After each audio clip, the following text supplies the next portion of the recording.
I never thought I would find myself standing in the middle of the Blue Ridge Mountains on a fog-choked morning of October 12th, 2019, questioning every choice that had led me here. And yet the moment I felt the chill of the mist curling around my jacket, I knew something about these mountains demanded more than casual curiosity. It demanded surrender. As if the centuries-old legends whispered through the trees were not mere stories, but warnings written in the very soil and stone, my guidebook. And maps suddenly feeling laughably inadequate as I remembered the words my friend Lisa Carter had sent me the night before. If you go to the Ridge Trail, don't trust the echoes of the wind. And though I laughed it off at the time, now alone at the base of Hawksbill Peak, I could hear them, soft, almost human sounds bending in the breeze like voices reaching for someone long lost. The early morning sun barely piercing the dense canopy above, making the dew-soaked leaves shimmer like thousands of tiny mirrors reflecting secrets I was not yet meant to understand.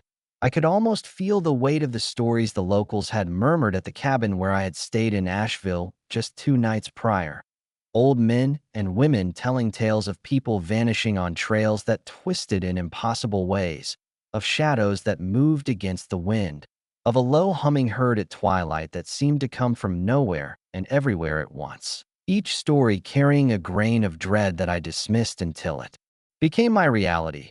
I remember stepping onto the trail, my boots sinking slightly into the damp earth, and thinking about Thomas Grayson, a ranger who had warned me personally about the ridge.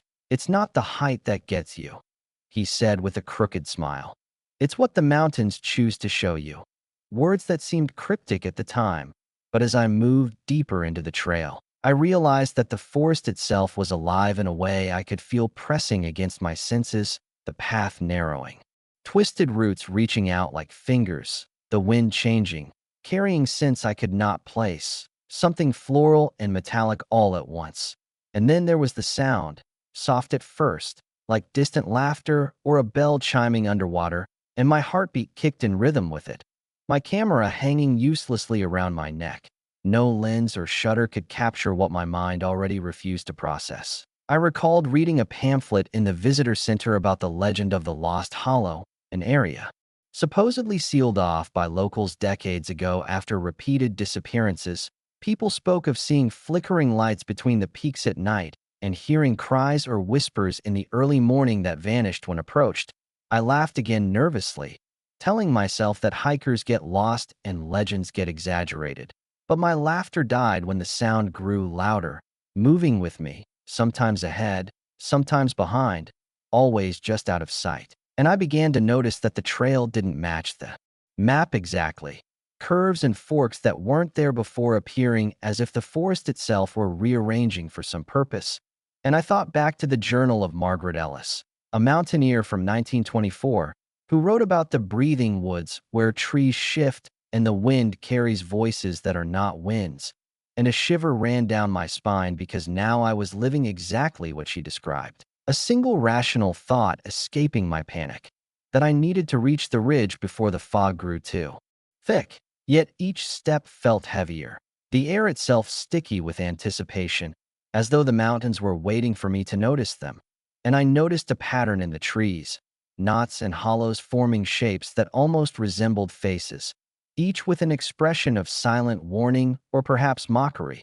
And I remembered the old legend told by locals about the Whispering Watchers, unseen guardians of the peaks who ensure that those who wander too far from the path are subtly redirected or sometimes kept forever. I told myself it was all imagination, the product of solitude and exhaustion. But then I found the first marking, a red ribbon tied around a branch at an impossible angle, one that didn't match any trail marker I had seen on my maps. Fluttering as if alive, and instinctively I followed it, curiosity mixed with dread, each step sinking me deeper into a sense of something ancient observing, calculating, and I felt a pull not unlike the tide, a magnetic urge to follow the trail into the mist where the ridge promised revelation, though revelation of what I could not yet name. The deeper I went, the more I noticed the fog thickening, enveloping the forest in a gray-white veil, sounds becoming muffled, yet amplified in certain ways. A low hum vibrating through the soles of my boots, I paused, trying to catch my breath and remind myself it was October. That cold was normal, yet it was more than cold. It was a presence pressing in, and I thought of the stories of Nathaniel Crow, a hiker who disappeared in 1987 near this same peak, whose diary had been found a month later empty except for one entry that read, "They are not here, yet everywhere." I swallowed hard and forced myself forward, my eyes straining for shapes through the fog, the world reduced to gray and silhouettes. And then I saw it. Not a figure, but a shift, subtle and unnatural, a tree bending against the wind in a way that made the path look different, and I realized that my sense of direction was unreliable. The forest refusing to obey maps or memory, and I was both terrified and exhilarated, hooked completely by the story I was living, part of the mountain's endless legend. And though I wanted to call Lisa or the ranger, I didn't, afraid that a voice might draw more than attention, that perhaps speaking aloud would acknowledge the mountain's awareness. And so I walked on, step by step, into the unknown, with nothing but the hum, the fog, the twisted trail, and the feeling that I was being watched not by eyes but by the mountain itself, a silent, patient observer from centuries past. And in that moment, I understood why people feared the ridge, why they told stories to keep others away. Because the mountains were not just terrain, they were living, breathing myth, and I had just stepped inside it. The moment I crossed what I later realized must have been a hidden ridge, the forest seemed to change tone, the trees closer, denser, as if leaning inward to listen, the fog still thick, but moving with a strange, almost deliberate rhythm, swirling around my legs like liquid smoke. And I began to notice the sounds more clearly, not the distant hum from before, but a series of subtle movements, the cracking of twigs, the rustling of leaves overhead. Yet nothing appeared when I looked, as though the forest had pockets of reality that existed just beyond perception. And I remembered a conversation I had with Ranger Thomas back in September when I first planned this trip, his eyes serious and tired. There are areas up there that shift constantly. Paths appear and disappear. It's not supernatural, just something the mountains do. At the time, I laughed nervously, thinking he was exaggerating for effect. But now, with every step, I felt the truth of his words, and I noticed the way the light changed too. The gray of the fog punctuated by occasional golden rays that seemed unnaturally focused, as if highlighting something specific, though I could never tell what. And then I began seeing them. Shadows not quite matching any natural form, tall and thin, sometimes crouched, always at the corner of my vision, vanishing when I turned directly. And my pulse quickened, partly from fear, partly from a strange thrill, because I had to keep moving, had to see, had to know. The fog now pressing against my face, the damp air smelling faintly of pine and something else I could not name, metallic but sweet, like iron and honey combined. And I stumbled across a small clearing I hadn't noticed before, the center of which held a cluster of stones, stacked in a crude pattern, some small, some large, each engraved with marks I could not read, but instinctively felt were intentional. And I thought back to the journals of Margaret Ellis and Nathaniel Crow, the way they had described symbols etched into stone or bark, inexplicable markers left for those who were attentive, or perhaps for those who were being led. And I noticed a pattern here too, a kind of spiral that seemed to pull my gaze inward, hypnotic in a way I didn't understand, and I felt compelled to follow it, tracing the curve with my fingers. And that's when the wind shifted, carrying whispers, not words but syllables, low and rhythmical, like chanting from a distance. And though I tried to convince myself it was my mind playing tricks, my skin prickled and my hair rose on end, because the sound had direction. Moving closer, yet there was no one there, nothing to see, only the stones, the fog, and the relentless hum of the mountains themselves. And I walked on, deeper into this labyrinth, realizing that time had started to lose meaning. My watch showing 11:47 a.m., but it felt like hours had passed, and I felt disconnected from the world I had left behind, from the trailhead, the cabins, Lisa, the road that brought me here, as if the mountain had swallowed me whole, reshaping my reality to fit its story. And then I noticed the first movement that could not be explained away. A figure, or perhaps more accurately a form, sitting on a low branch, impossibly still, almost blending into the bark, and when I looked directly, it vanished, only for a second, but long enough for my mind to register fear and awe simultaneously. And I remembered the warnings from locals in Asheville, their hushed voices talking about the Watchers, entities or manifestations of the forest that were patient, observing, guiding, or perhaps simply existing beyond human comprehension.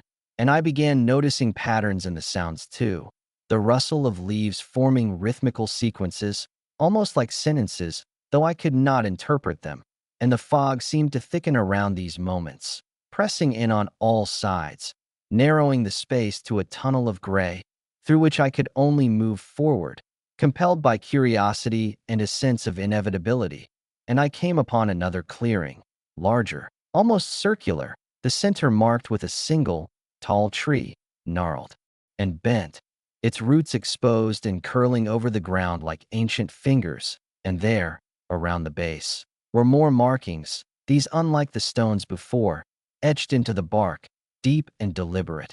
And I reached out, my hands trembling, tracing the grooves, feeling a strange warmth radiate from them. And that's when I realized the hum, the whispers, the movements, all were converging here, as if the mountain had guided me to this point for a reason I could not yet comprehend, and I felt an overwhelming mixture of fear and exhilaration, aware that I was experiencing something beyond normal human understanding, yet undeniably real, tactile, present. And then I noticed the light shifting again, golden beams illuminating the carvings and the surrounding fog in a way that made the shapes appear almost alive, moving subtly as if breathing. And I stepped back, my mind racing, thinking of every tale I had read, every story I had heard from locals and historians, wondering if this was the culmination, the moment where legend intersected with reality. And I felt my pulse quicken as I realized that I had unknowingly entered a space where the boundaries between past and present, myth and truth, human and mountain, had begun to blur.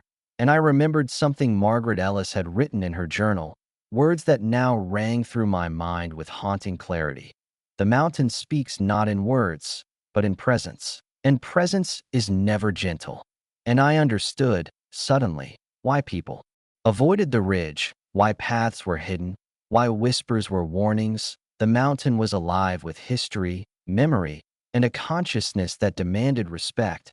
And as I moved further along, the mist curling around my legs like phantom tendrils, I saw them again, forms in the distance, not fully human, not fully tree, silhouettes that moved in impossible ways, merging with shadows, vanishing and reappearing. And I realized with both dread and fascination that these were the echoes of those who had come before, perhaps guides, perhaps prisoners of the mountain's will.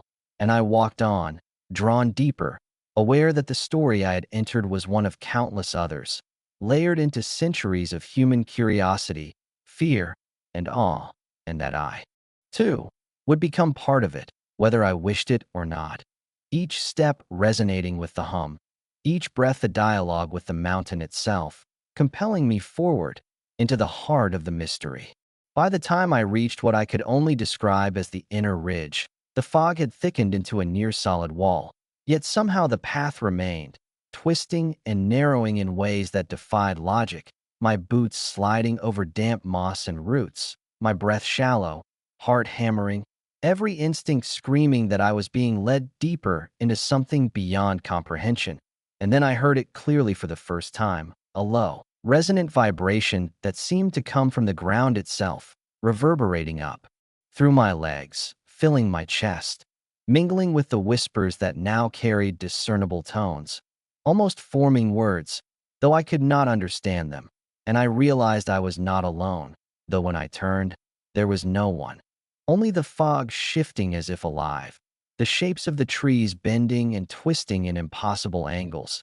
And then I saw it, a figure, or something that resembled one, standing just beyond a cluster of ancient oaks, motionless, yet radiating a presence so intense that I stumbled backward, tripping over exposed roots, my hands scraping the damp earth, and as I scrambled to my feet, the figure moved, gliding rather than walking, its form shifting subtly, sometimes taller, sometimes thinner, blending seamlessly with the mist and shadows, and my rational mind struggled to reconcile what I was seeing with what I knew to be possible.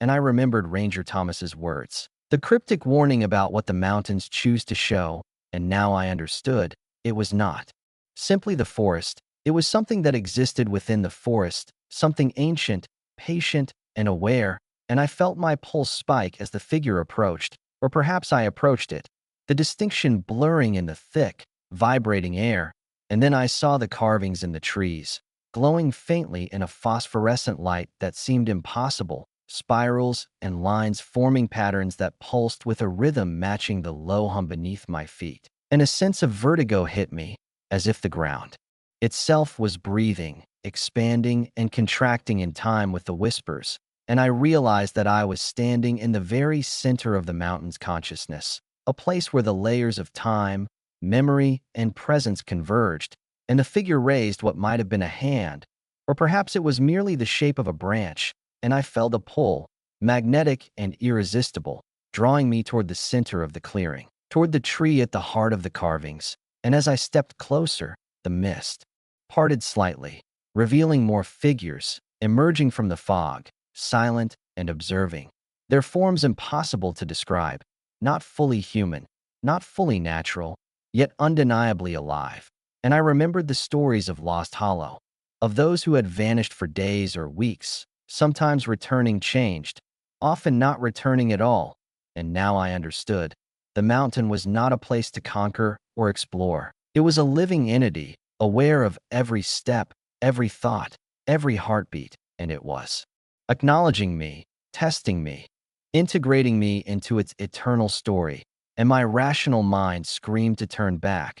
But a part of me, deep and inexplicable, wanted to see, to understand, to witness the truth of what humans rarely saw, and the fog swirled, thick and suffocating, yet the carvings glowed brighter, pulsating like a heartbeat, and the figures moved closer, circling, merging with the mist. And I realized with chilling clarity that I had become part of the mountain's ritual, a participant in a story that had played out countless times, yet always uniquely for each who entered.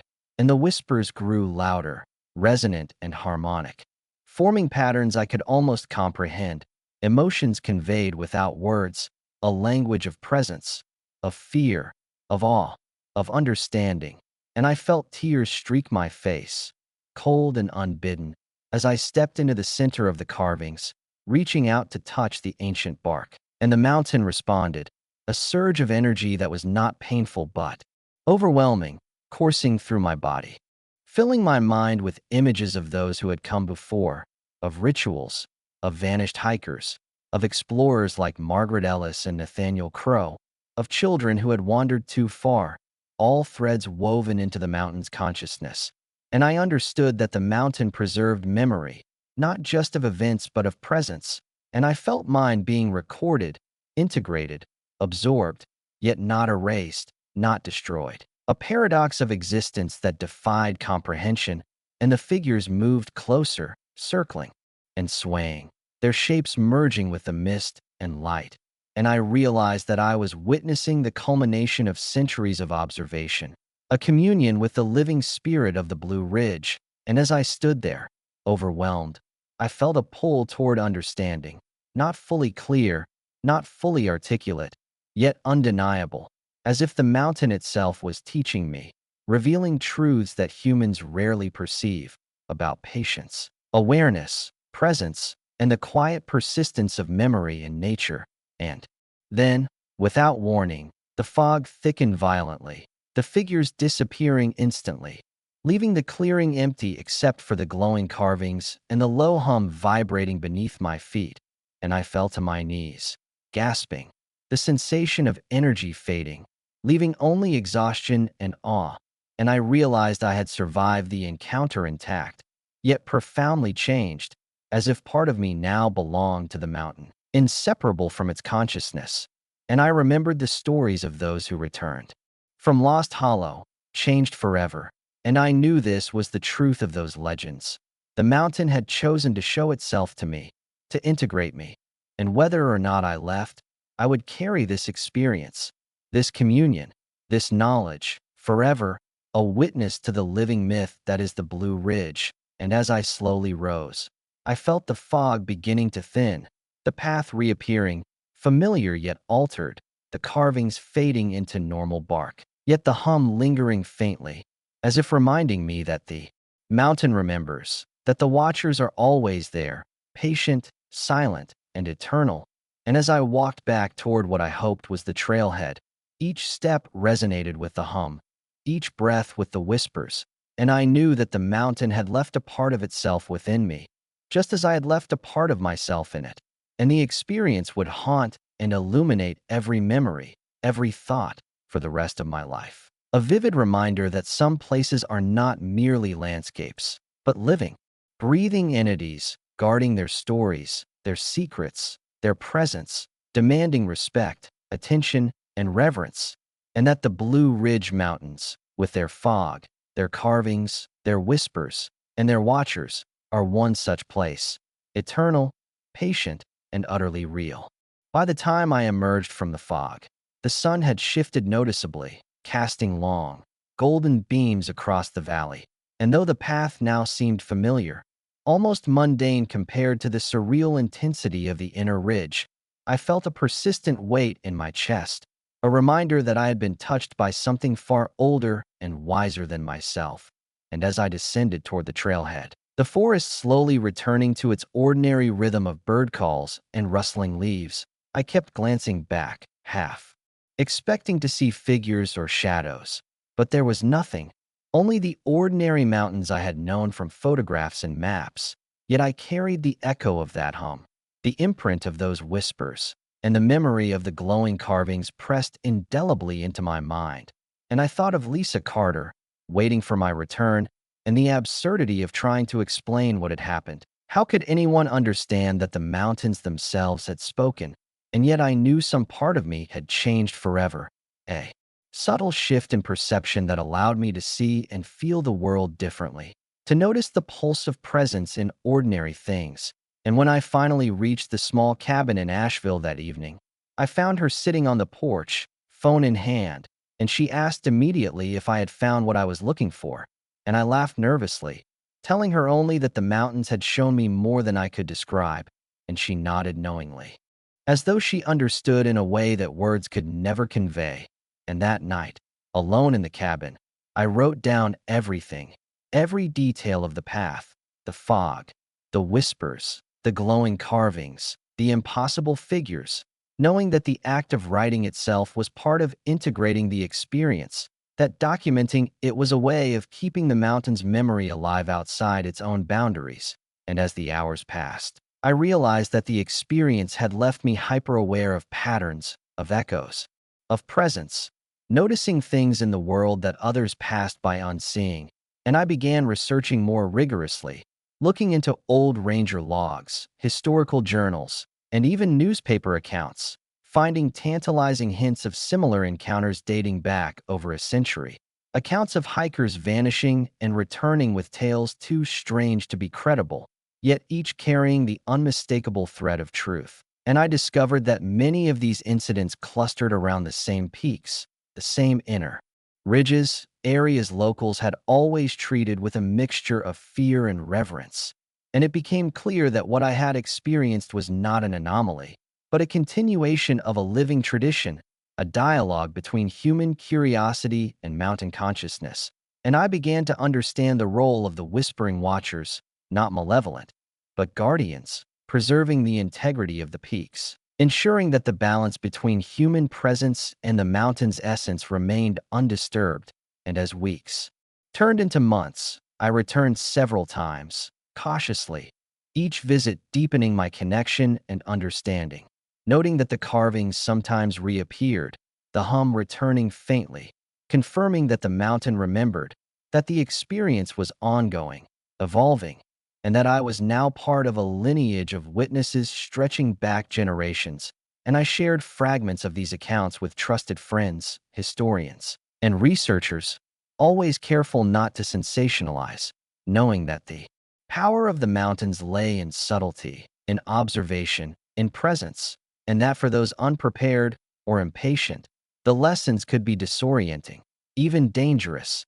And I reflected often on the story of Nathaniel Crowe, Margaret Ellis, and countless unnamed others, realizing that their experiences were threads in a larger tapestry, a complex, living narrative that the mountains themselves curated. And I felt honored and humbled to be part of it, understanding that the legend of the Blue Ridge was not myth, not folklore, but a living consciousness woven into the fabric of the landscape, guiding, teaching, and preserving memory. And the mountains became a lens through which I viewed the world, attuned to subtle patterns, quiet presences, the rhythm of life itself. And I realized that fear and awe were intertwined, necessary companions in understanding, and that the true lesson of the ridge was not conquest or discovery in the conventional sense, but humility, attention, and the willingness to perceive what lies beyond ordinary comprehension. And when I finally returned home to Charlotte in December 2019, I carried the mountain within me, a living pulse that reminded me constantly of the encounters, the whispers, the watchers, and I knew that whenever I felt disconnected or lost, I could close my eyes and sense the hum beneath the earth, the spiral of the carvings in my mind, the forms in the mist, and I understood that the Blue Ridge Mountains had integrated me into their story, just as they had integrated countless others before, and that their legend was not a warning merely to stay away, but an invitation to witness, to perceive, and to remember.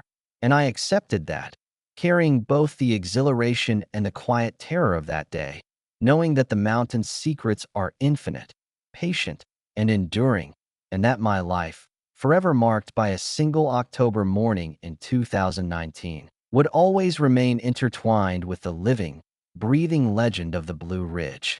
A story not told in words alone, but in presence, memory, and the delicate, unyielding awareness of the mountains themselves.